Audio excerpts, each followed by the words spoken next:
To introduce a special guest to you today.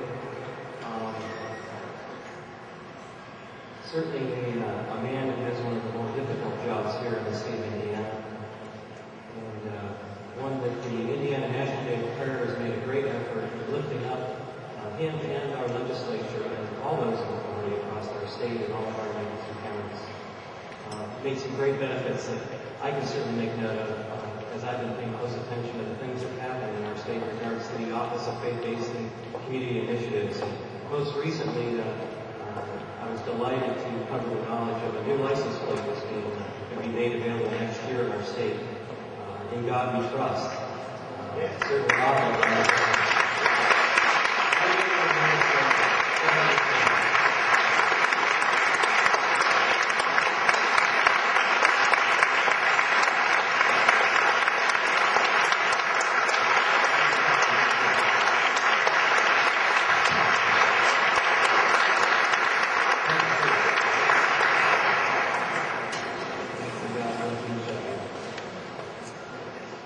Thanks to all those who have preceded me here. This building cannot hear enough prayer. This building cannot be filled often enough with the voices of the faithful.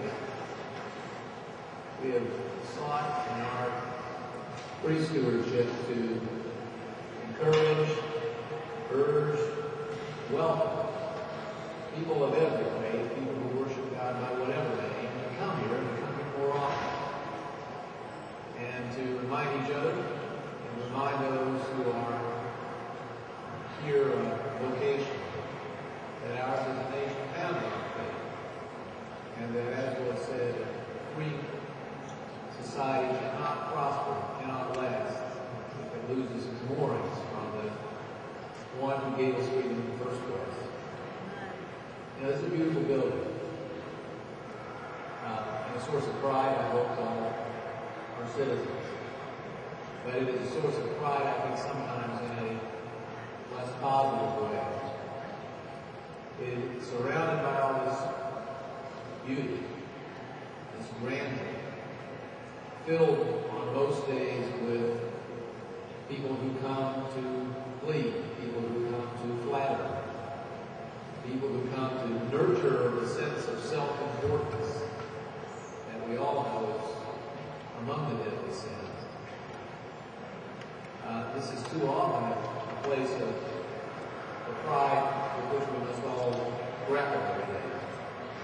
It is in some cases a house of hubris.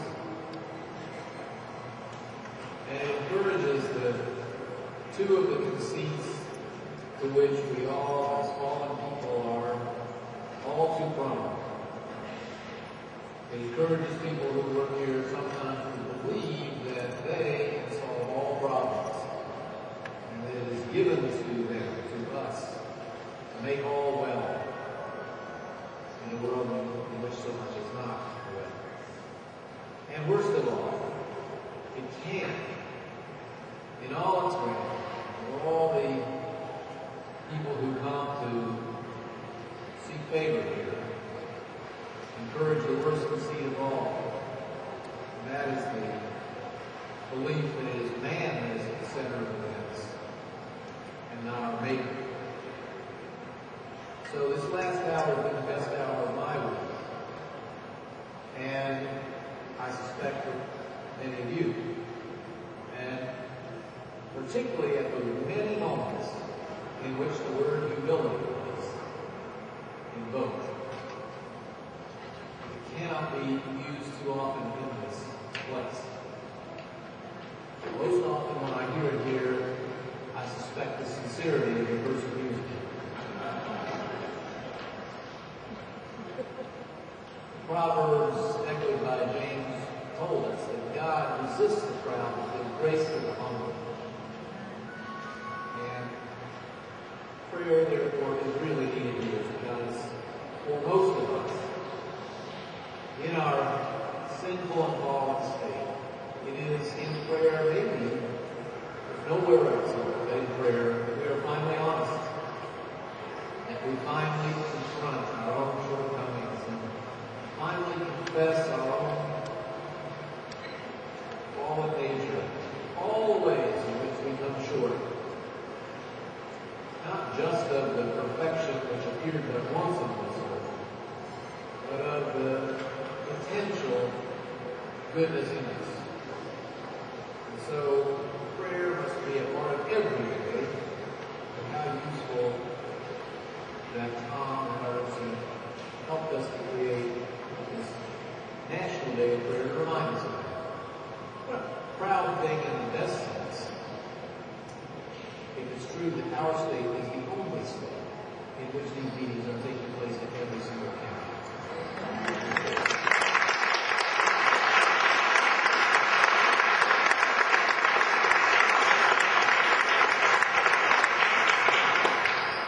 So I'm so grateful for each and every offering we shared in today, but I want to just make one other observation. And that is, it often strikes me curious, as wonderful as it is, when people come and say, I am praying for you, I'm praying for those of you who hold important offices. It's the most touching, most meaningful thing anybody can do. Yet I am always struck by the thought that while we all need each other's prayers, surely the more important prayers are for those less fortunate than I, less fortunate than the people who get to work here. When our family gathers in prayer, we bless the food which God has provided. Always we concentrate on those less fortunate. Use that time to remind ourselves of our obligations to them. And so I'm always a little self-conscious. Grateful but self-conscious when somebody uses some of their prayer time and lucky likes of me. But Paul had the answer. We heard it a minute ago. It's worth spending just a minute more on it. Paul did urge petitions, prayers, and intercessions for those in authority.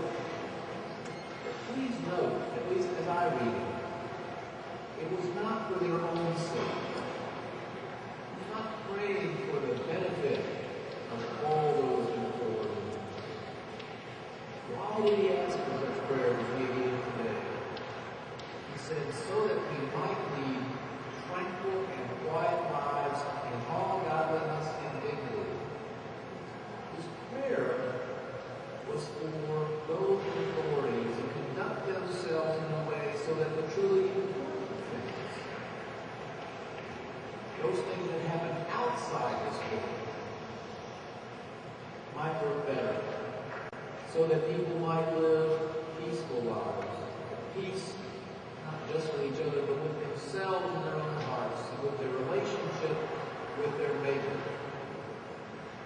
Lives of godliness, he said. Lives of dignity. So my request, as thankful as I am for the prayers of today, and the prayers I know that are happening all the time, is that when you pray for those of us who just so very briefly are charged with public responsibility, you simply pray that we might perform our assigned duties better for the benefit of that which really matters, and those who really matter. Pray that we resist pride, that we might be given grace. And remember that the real purpose of what we do here when we do it well is to make sure that the truly important things, the permanent things, the things that transcend all the activities, all the hubbub, all the excitement that comes to this building, that those things might work better in our state, in our country.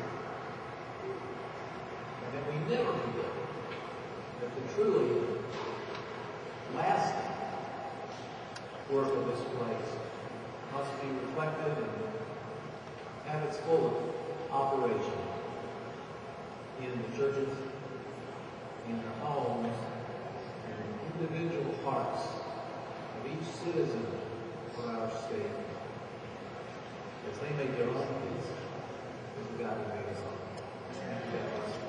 all.